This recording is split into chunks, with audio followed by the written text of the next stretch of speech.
nous nous retrouvons pour nos jeudis de victoire. Parce qu'en Jésus-Christ, nous sommes plus que victorieux.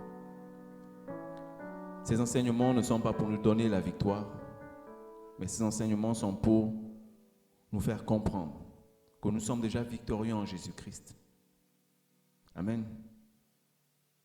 Et permettre à ce que nous puissions nous équiper encore plus. Je ne peux pas commencer ces moments sans rendre grâce au Seigneur pour la vie de son serviteur, le pasteur Donald Soro et son épouse, ainsi que toute sa famille, pour le privilège qu'il me fait encore ce soir d'être là présent, afin de libérer ce message. Je salue mon épouse qui me soutient chaque jour, et que seule la gloire de Dieu nous remplisse au nom de Jésus-Christ. Amen.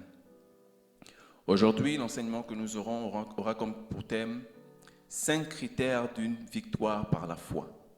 Amen. 5 critères d'une victoire par la foi. La Bible nous dit que la foi est une ferme assurance des choses qu'on espère, une démonstration de celles qu'on ne voit pas. Mais comment penser être victorieux des choses qu'on ne voit pas, quand le physique nous démontre parfois le contraire? Souvent, c'est difficile. On a des projets, on a bien envie de croire en Dieu, mais tout ça, c'est dans l'ordre de l'imaginaire, du spirituel. Et c'est souvent difficile.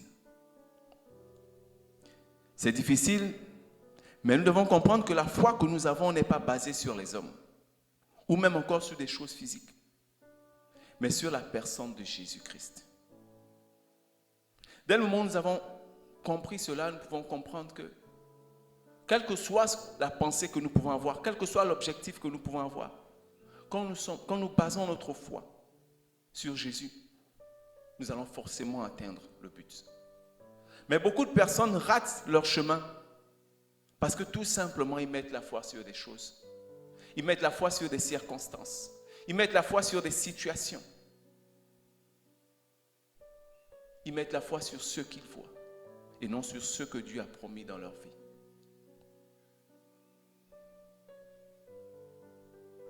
C'est l'apôtre Nyangok qui disait: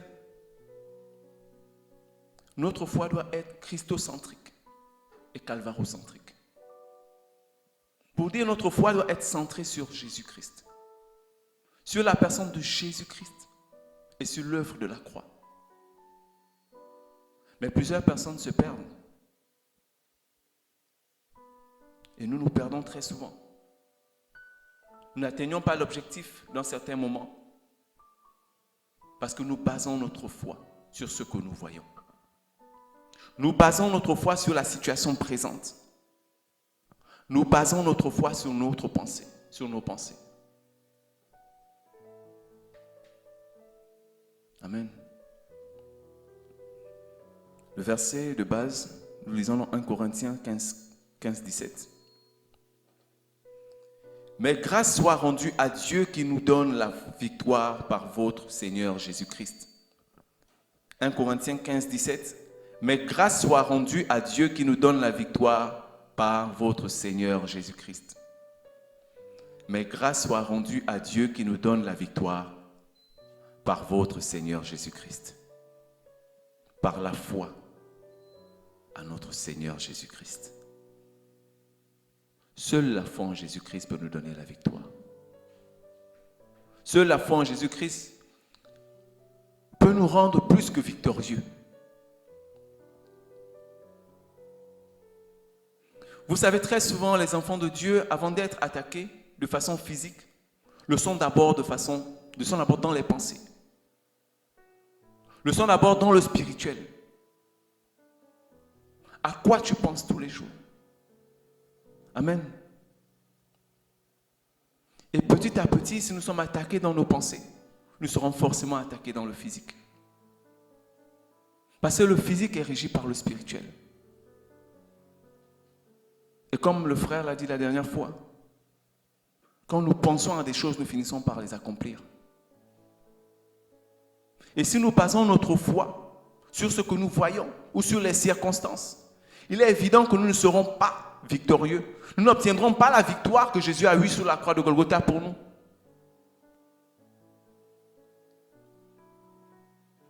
Il y a plusieurs choses que le Seigneur voudrait nous voir accomplir.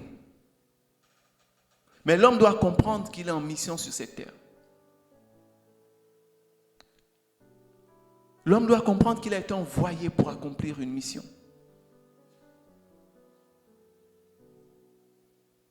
Et que cela n'est pas juste aux chrétiens, parce qu'on peut penser que parce que nous sommes en train de prêcher dans une église et qu'on parle de ça, c'est juste adressé aux chrétiens. Mais ce n'est pas juste adressé aux chrétiens. Même les hommes qui ne marchent pas selon la volonté de Dieu sont en mission sur cette terre. Mais plusieurs personnes qui vont en mission, parfois, ne savent pas pourquoi ils vont en mission. Ils ont bien reçu la feuille de route, mais arrivés au lieu de mission, n'accomplissent pas ce pourquoi ils ont été envoyés. Amen. Donc cela ne s'adresse pas uniquement aux chrétiens, mais ça s'adresse à tous les hommes. Ça s'adresse à tous les hommes parce que tous les hommes ont été envoyés sur cette terre pour accomplir une mission. Personne n'est éternel. Donc tout le monde a un temps défini. Et si nous avons un temps défini, c'est que nous avons un objectif à atteindre durant ce temps.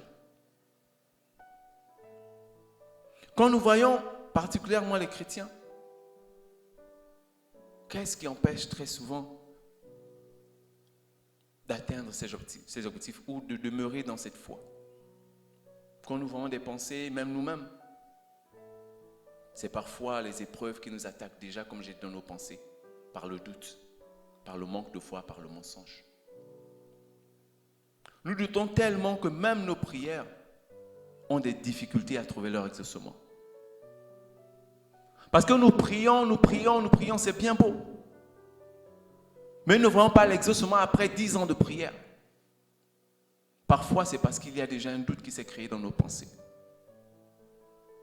Si j'ai un projet ce soir, et que moi-même je mets déjà un doute dans mon projet, ce n'est pas évident que ce projet arrivera à terme. Ce n'est pas évident que ce projet verra l'exaucement. Et nous sommes plusieurs comme ça. Nous doutons tellement. Nous passons le temps dans le doute à entendre ce que les gens disent. À entendre ce que les gens pensent. Et c'est comme ça, petit à petit, que nous faisons mourir la foi. En fait, l'ennemi n'a pas de pouvoir. L'ennemi lui-même, il sait qu'il ne peut pas nous vaincre parce que nous sommes déjà victorieux en Jésus-Christ. Ça, il le sait. Mais pour nous attaquer, pour nous empêcher d'obtenir cette victoire ou de vivre même dans cette victoire, c'est dans nos pensées.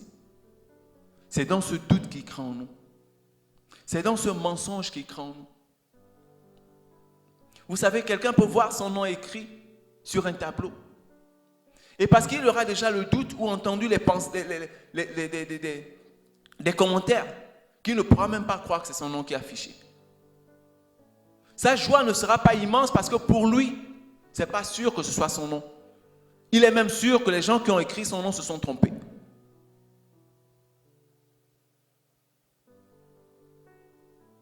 Parce que tout simplement, il s'est mûri d'abord de doute. Il s'est d'abord nourri de doute. Le Seigneur voudrait que nous puissions avoir une foi ferme. Comme je l'ai dit dans le verset 1 Corinthiens 15, 17. Mais par grâce, soit rendu à Dieu qui nous donne la victoire par votre Seigneur Jésus-Christ. On aurait pu dire par la foi au Seigneur Jésus-Christ. Alors nous allons directement aller dans les 5 critères d'une victoire par la foi. Nous commençons par le premier critère qui est d'avoir le bouclier de la foi. Amen. Le bouclier de la foi. Pour cela, nous lisons dans Éphésiens 6, 16. Prenez par-dessus tout cela le bouclier de la foi avec lequel vous pourrez éteindre les traits enflammés du malin. Ces pensées qui nous tourmentent, ces pensées qui nous empêchent de garder cette foi, ces pensées qui font entrer le mensonge et qui nous empêchent d'atteindre le but ou de vivre dans cette vie, de voir cette victoire obtenue à la croix, c'est en ayant ce bouclier. C'est en ayant ce bouclier que nous pourrons stopper les mensonges de l'ennemi. C'est en ayant ce bouclier que nous pourrons enlever le doute qu'il y a dedans de nous. C'est en ayant ce bouclier que nous pourrons empêcher l'ennemi de prendre possession de nos vies, de prendre possession de nos pensées. Amen. Deuxième point, naître de nouveau. 1 Jean 6, 16 nous dit: tout ce qui est né de Dieu triomphe du monde. Et la victoire qui triomphe du monde, c'est notre foi. Amen.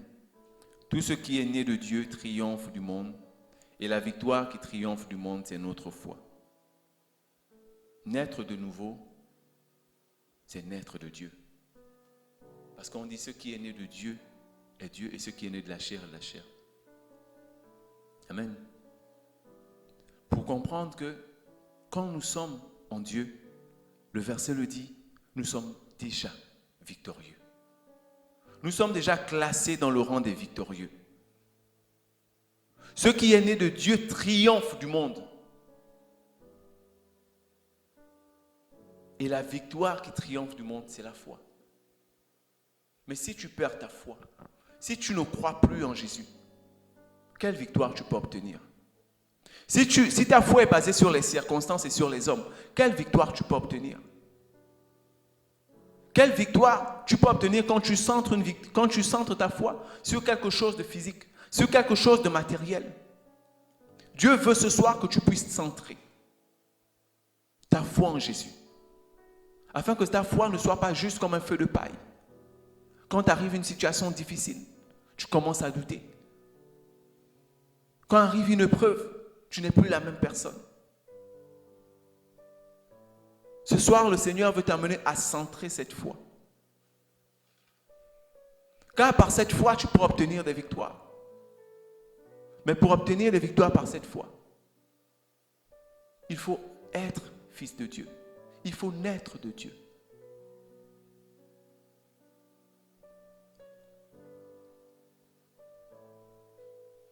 En troisième point, aimer Dieu. Romains 8, 28 nous dit: nous savons du reste que toute chose concourt au bien de ceux qui aiment Dieu, de ceux qui sont appelés selon son dessein. Ceux qui sont appelés selon son dessein. Ceux qui sont appelés selon les plans de Dieu, selon la vision de Dieu. Tout concourt au bien de ceux qui aiment Dieu. Où est basé ton amour? Sur quoi tu as placé ton amour? Est-ce que ton amour est réellement sur Dieu? Souvent, nous mettons nos sentiments sur des personnes. Souvent, nous mettons notre amour sur des personnes. Et nous nous détournons complètement de la foi centrée sur Jésus-Christ. Notre foi doit être centrée uniquement sur Jésus. Notre amour doit être uniquement centré sur Dieu.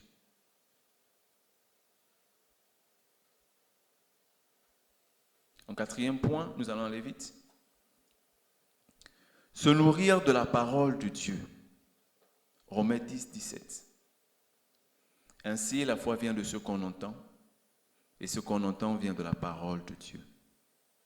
Pour comprendre très facilement que si nous nourrissons des mauvaises paroles, si nous restons au milieu des personnes qui racontent des choses qui ne nous remplissent pas, des choses qui ne nous instruisent pas de la connaissance de Dieu, nous n'aurons pas cette foi ferme. Nous allons demeurer dans une foi qui bouge à chaque instant, qui change à chaque instant. Alors nous devons chaque jour avoir la parole de Dieu. Pouvons-nous mettre à écouter la parole? Ce n'est pas parce que je suis là que je lis la parole de Dieu tous les jours. Mais c'est d'être nourri par ces paroles-là. C'est d'éviter ces personnes qui font le Congo-ça nuit et jour. D'éviter ces personnes qui critiquent nuit et jour. Mais de demeurer où on te parle de Dieu, où on te parle de Jésus, où on te parle de la parole de Dieu, la parole de vérité. Au cinquième point, centrer sa foi sur Christ et Christ seul. comme je l'ai dit au début, c'est souvent là où les gens pêchent. Parce que notre foi, quand on vient à l'église, on centre notre foi parfois sur une personne. Parfois sur le pasteur, parfois sur une personne qu'on aime bien voir, parfois uniquement sur la religion. On pense qu'on a la foi. Mais cette foi n'est pas la foi que Dieu attend de nous. Parce que nous avons centré notre foi sur autre chose. Sur les choses du monde, sur les choses physiques que nous voyons. Et nous nous sommes éloignés de l'essentiel. Comment obtenir des victoires quand notre foi n'est pas basée sur Jésus-Christ? Quand notre foi n'est pas centrée sur Jésus-Christ? Nous nous plaignons à longueur de journée. Seigneur, Seigneur, à quand mon tour? Amen. Mais s'il y a une victoire que tu obtiens tous les jours, c'est ta vie. C'est ta vie qui te prouve chaque jour que tu es déjà victorieux. Parce que ça voudrait dire que Dieu a encore quelque chose à faire avec toi. Amen. Notre foi doit être centrée sur Jésus. Galates 2:20 nous dit, « J'ai été crucifié avec Christ, et si je vis, ce n'est plus moi qui vis. C'est Christ qui vit en moi. Si je vis maintenant dans la chair, je vis dans la foi au Fils de Dieu. » Parce que Jésus est mort pour nous. Il a donné sa vie pour nous, afin que nous puissions vivre. Afin que ce ne soit plus nous qui vivons, mais que ce soit lui qui vit au travers de nous.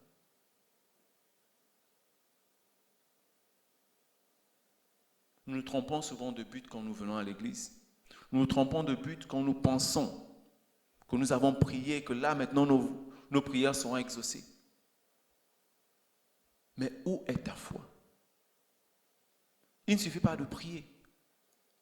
Il ne suffit pas de servir. Mais sur quoi tu as basé ta foi? Et nous sommes plusieurs comme ça. Nous nous plaignons chaque jour. Nous crions chaque jour. Seigneur, mais qu'est-ce qui se passe dans ma vie? Seigneur, pourquoi je ne te vois pas? Et pourtant tu dis, je suis plus que victorieux en Jésus-Christ. Mais où est ma victoire? Même quand Dieu commence à mettre des étincelles dans ta vie, le doute aussi commence à rentrer. Les mensonges de l'ennemi, avec qui tu marches. Tu ne te protèges pas assez. Toi-même seul, tu ouvres tes portes et tu laisses entrer l'ennemi. Tu marches avec des personnes qui te remplissent la tête des choses du monde. Toute ta foi est basée sur combien j'aurai demain.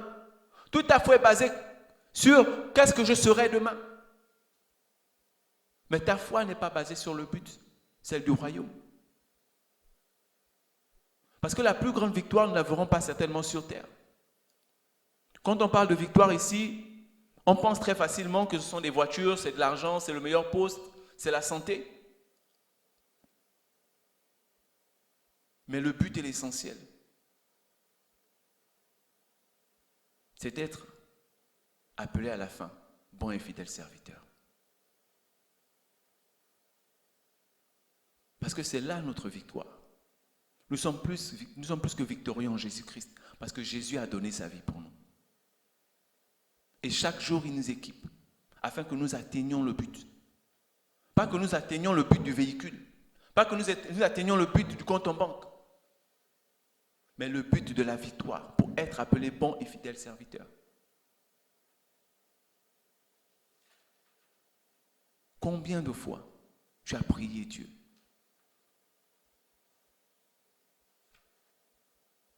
Et tu n'as pas vu dans ta prière exaucée. Le Seigneur veut nous interpeller certainement aujourd'hui, afin de repositionner notre foi. Comme les bornes d'intérêt ont bougé, le Seigneur veut que tu ramènes tes bornes. Tu repositionnes. Tu centres. Moi qui fais le dessin, parfois, on perd le centre. On peut évoluer, on a fini la maison, mais on se rend compte que nos murs ne sont pas centrés. On se rend compte que nos plans ne sont pas bons. Et pourtant, on a fini.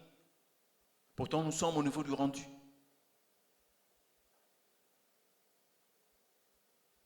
Pourtant, nous pensons que nous avons tout obtenu dans le monde.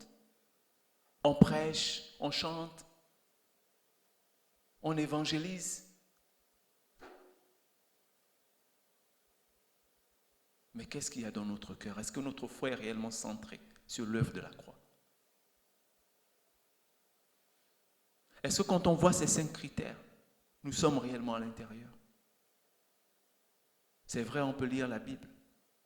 Parce que comme mes parents disent toujours, vous les éveillez, vous lisez, vous connaissez la Bible. Pour dire qu'on lit tout simplement. Mais nous n'avons rien à l'intérieur de nous. Est-ce que réellement, il y en a bien d'autres, mais parmi ces 5 critères, est-ce que nous nous retrouvons? Est-ce que réellement notre foi est centrée sur Jésus? Est-ce que réellement notre foi est centrée sur l'œuvre de la croix?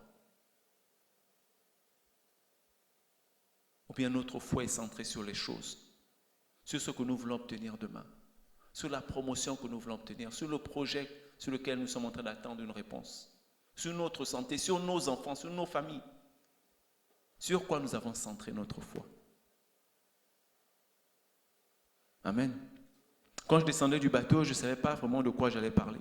J'ai demandé au Seigneur, je ne savais pas de quoi j'allais parler. Et arrivé devant l'ordinateur, j'ai prié.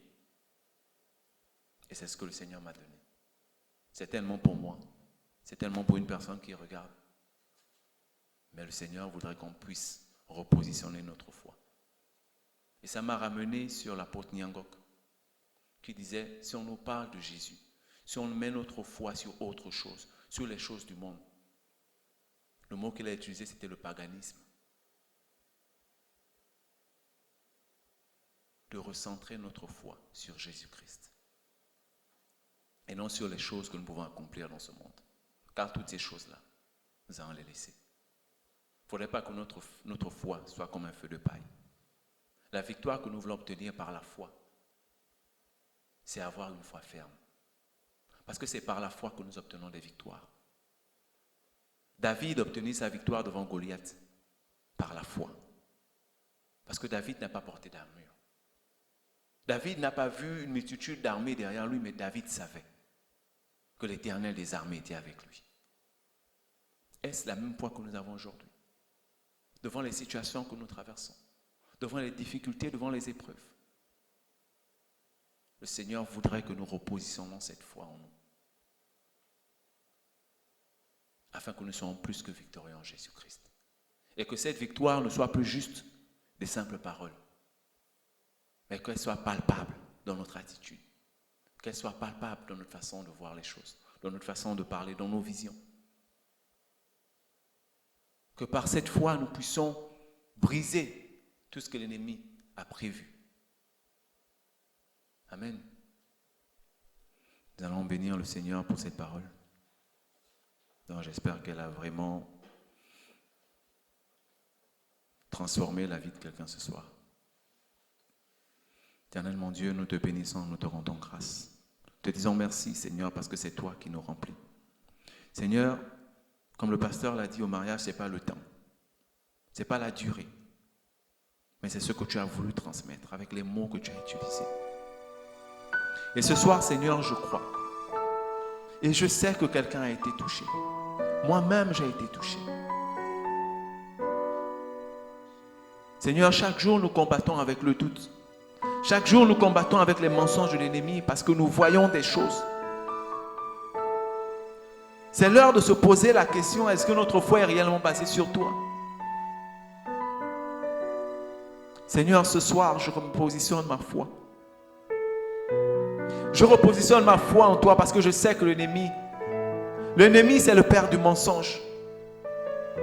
Seigneur, ce soir, je déclare que ma porte est fermée à l'ennemi. Que ma porte est fermée au doute.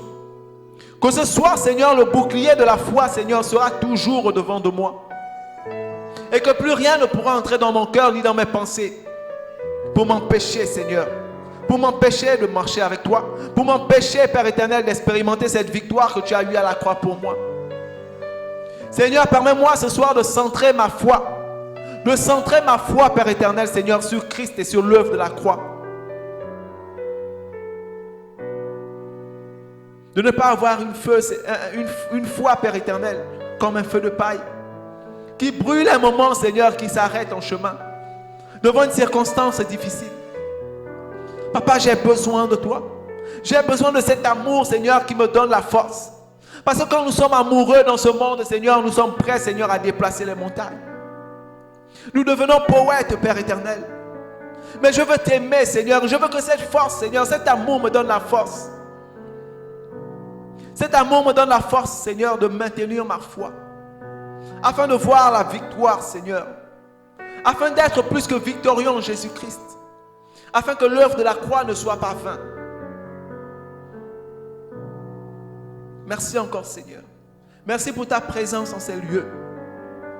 Merci parce que, Seigneur, tu nous utilises chaque jour comme des instruments. Et ce soir, nous voulons encore t'adorer. Ce soir, nous voulons encore t'adorer, Seigneur.